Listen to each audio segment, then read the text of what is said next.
Thank you for joining us on this episode of Better Life Today.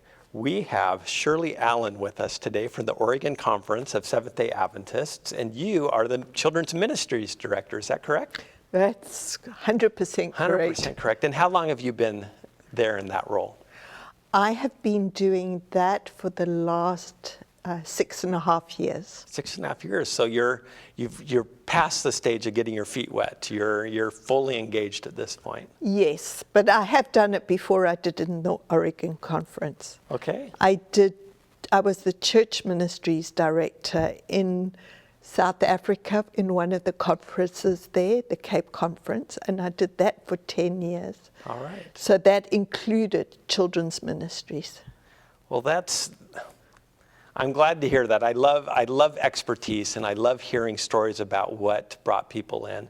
And I'm very excited. I have skin in this game because I have 3 children of my own, and we are always looking for more resources. And I would expect that a lot of our viewers, whether it's with children or grandchildren, are in that same position where we need more tools in our toolbox. I mentioned that earlier as we were visiting. So what brought you to this ministry? What spoke to you and got you down this career path? Well, it's hard to make a long story short, but it is a life journey for me, because the first time I became involved in children's ministries was when I was 13 years old. So when you were still a child? When I was still a child. And the reason was that one of the pastor's wives taught the very little kids at church, and she asked me if I would help her. So in my mind, mentoring the younger generation is a huge deal, because that was one of the steps in my journey with children's ministries. But even before that, now here comes the long story short. I was born in London. My father was a Cockney from the East End of London who met my mother during the Second World War when he was in the Royal Navy and did the Southern Hemisphere between South America and Southern Africa.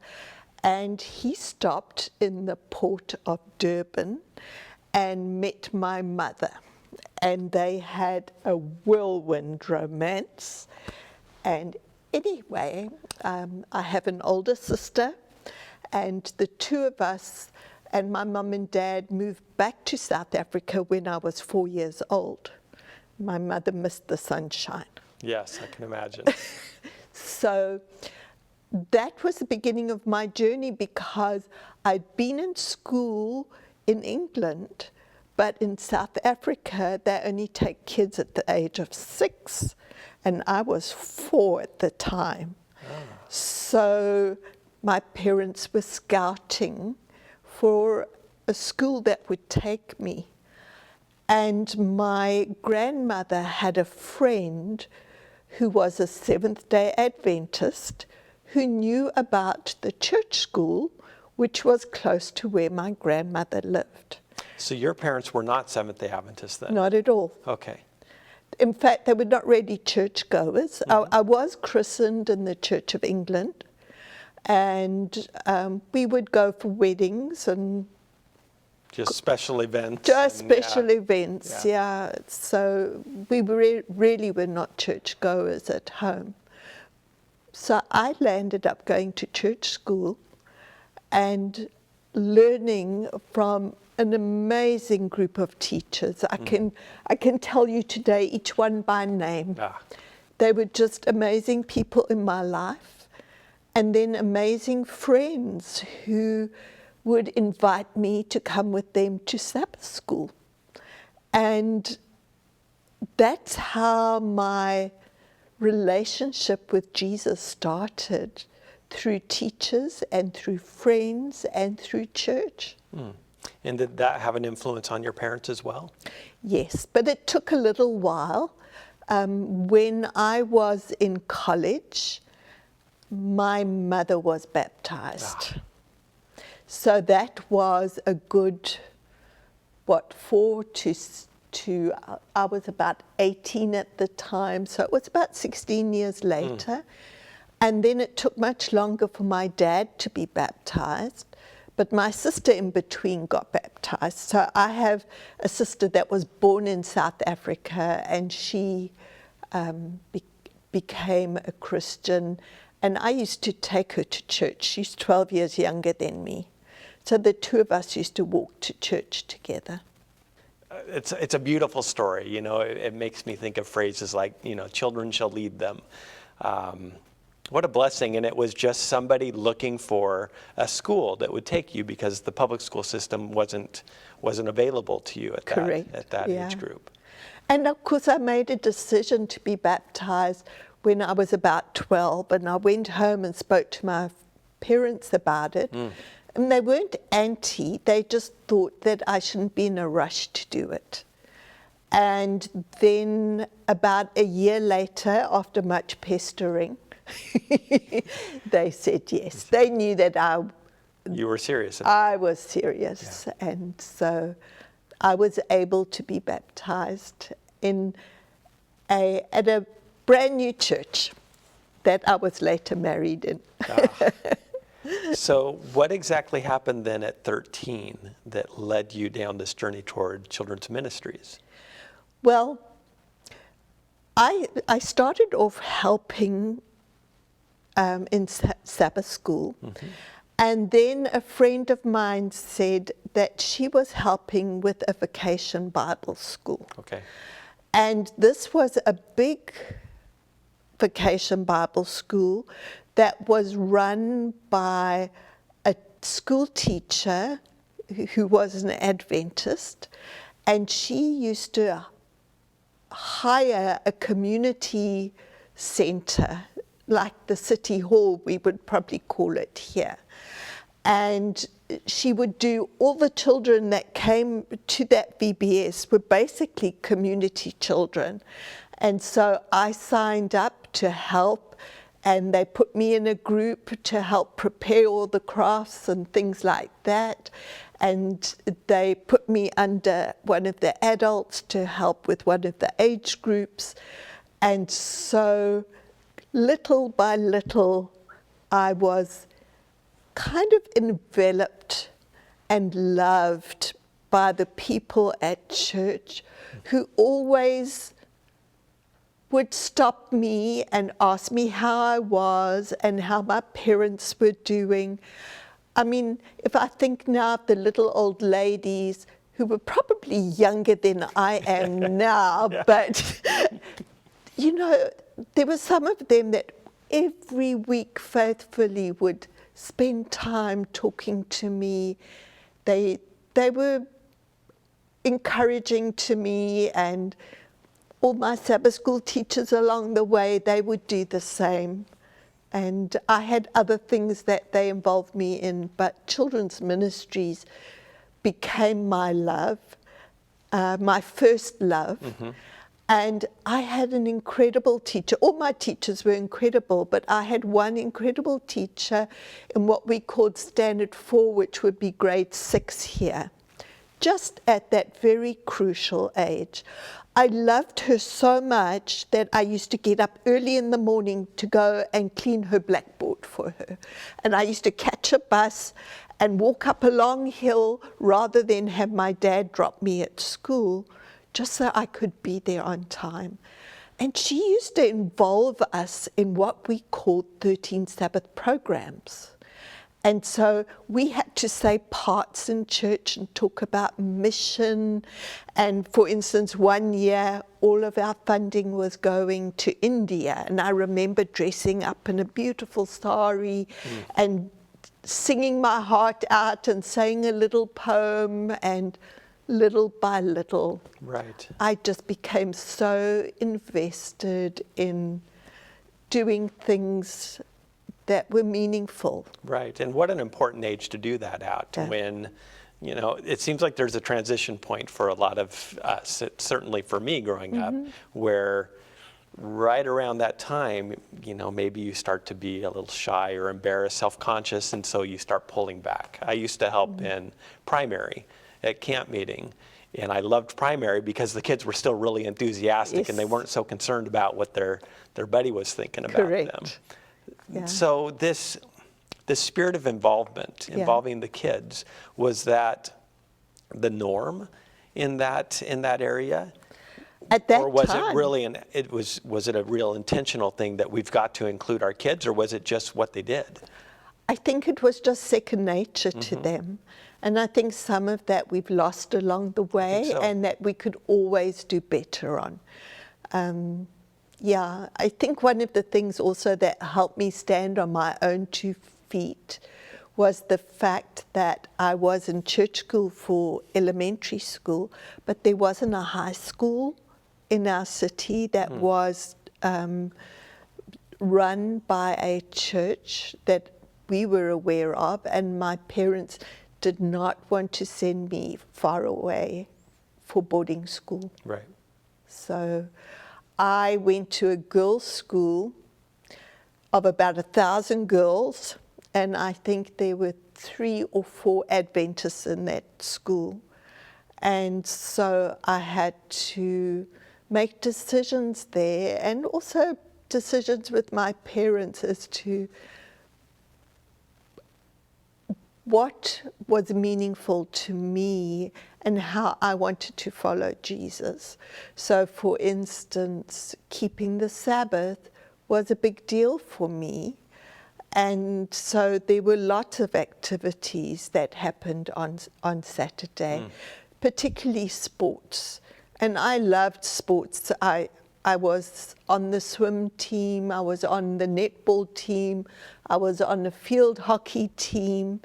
Those were 3 of the things, but always the matches were always on Sabbath. It was a little easier for swimming. I joined a swimming club, but gradually the classes, as you got better and higher, they became later on a Friday until it just touched on the Sabbath, and I had to make that decision that I had to be done. Right. But you were, because this was coming from inside and because of the community, you had a basis for making those decisions. Correct. I'm so glad you're here with us to talk about these things, Shirley. And we're going to talk more about how we can get our kids more involved in church after our break. Stay with us, please. Better Life Broadcasting is a viewer-supported Christian media ministry that offers streaming programming via apps on various devices. Please visit blbn.org to support Better Life or to get more information. And don't forget to like and subscribe.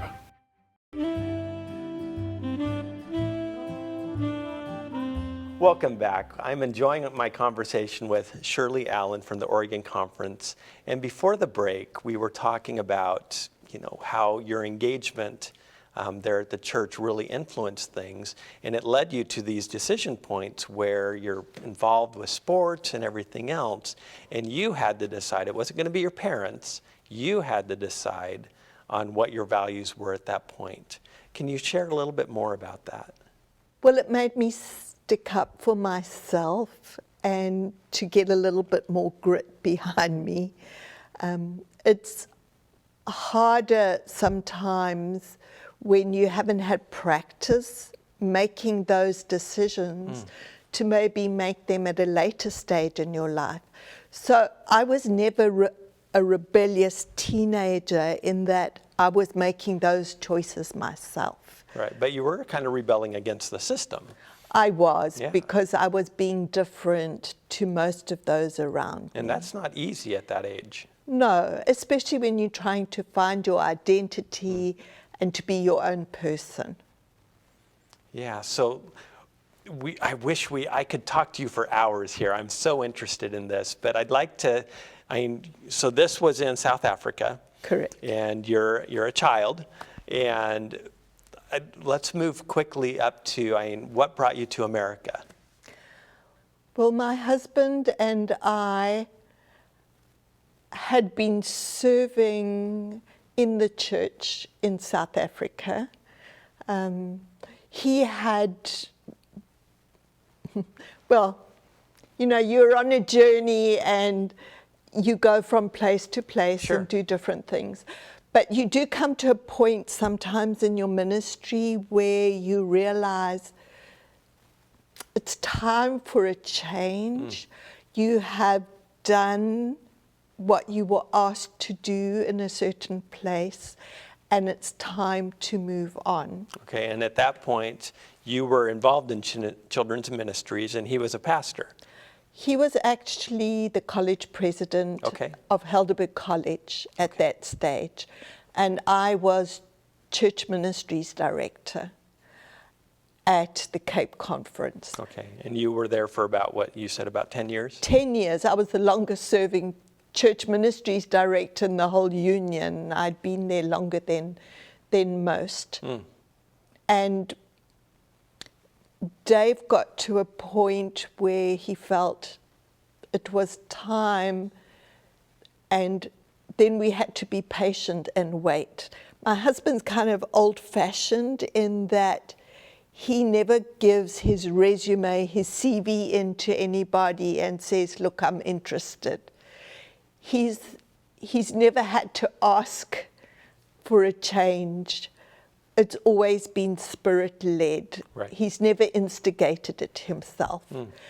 And so one day we got a telephone call out of the blue asking if we would be at all interested in coming to Portland, Oregon.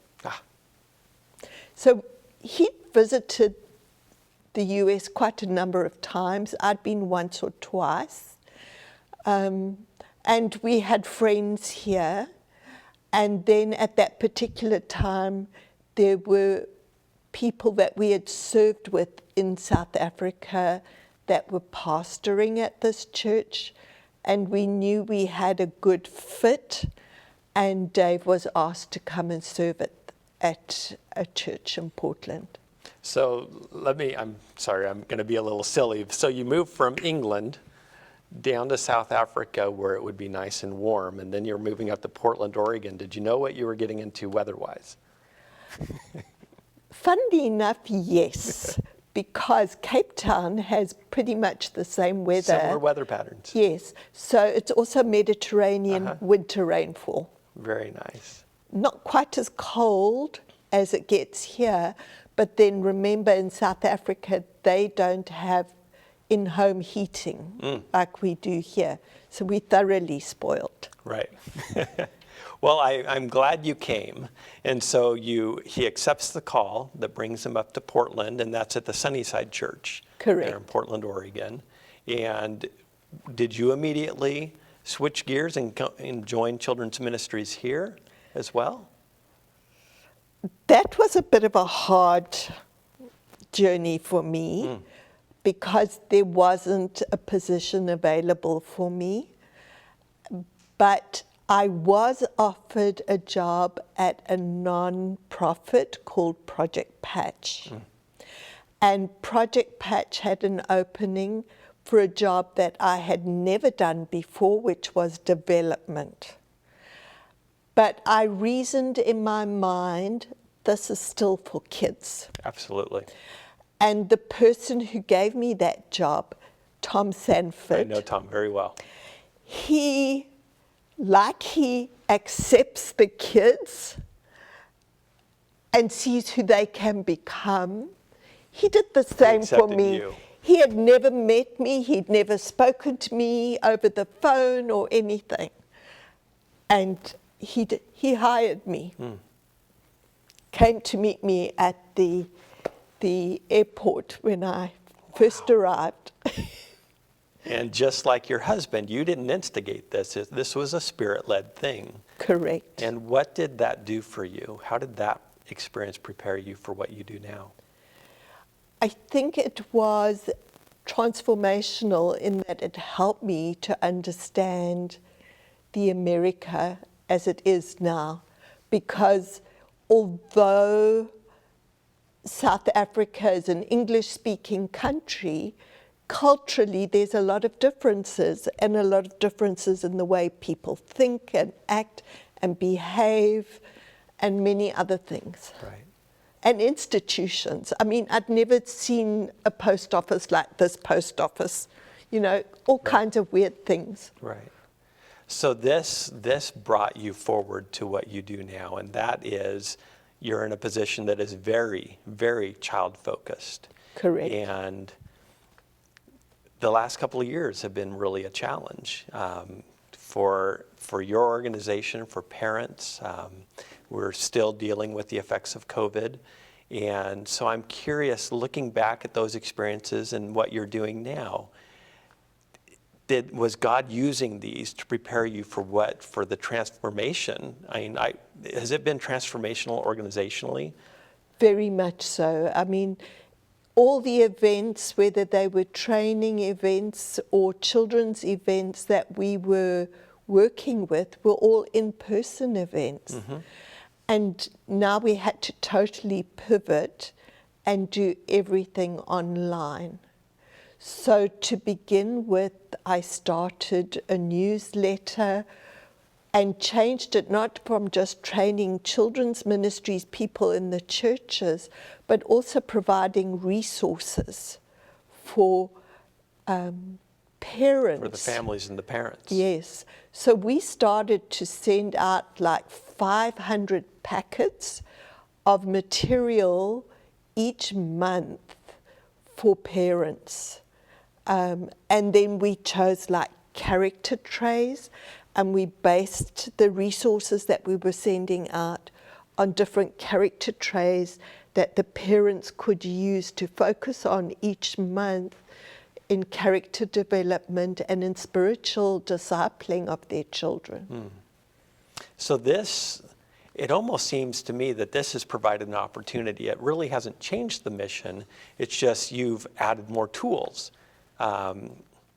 There's such need. You know, parents have needs. Our churches have needs. We don't always know how to deal with a situation, or you know, we want kids to be more involved. We want kids in our Sabbath schools, but how do we engage? So the conference has really had an opportunity to evaluate what works and what doesn't work. Yes, it was a big transition. For instance, where we normally have about 1,200 children over the summer for our camp meeting, now we had to try and focus on doing something remotely.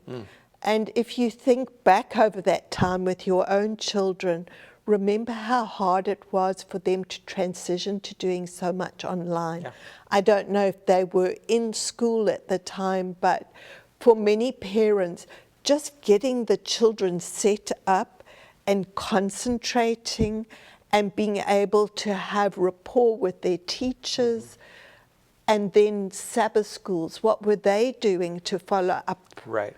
And we found that the churches that have done the best with keeping contact with their children is by little old ladies and Sabbath school teachers sending out material every week to the children to say that they were missing them, to give them their little magazines or resources that they would get to stay in touch with them.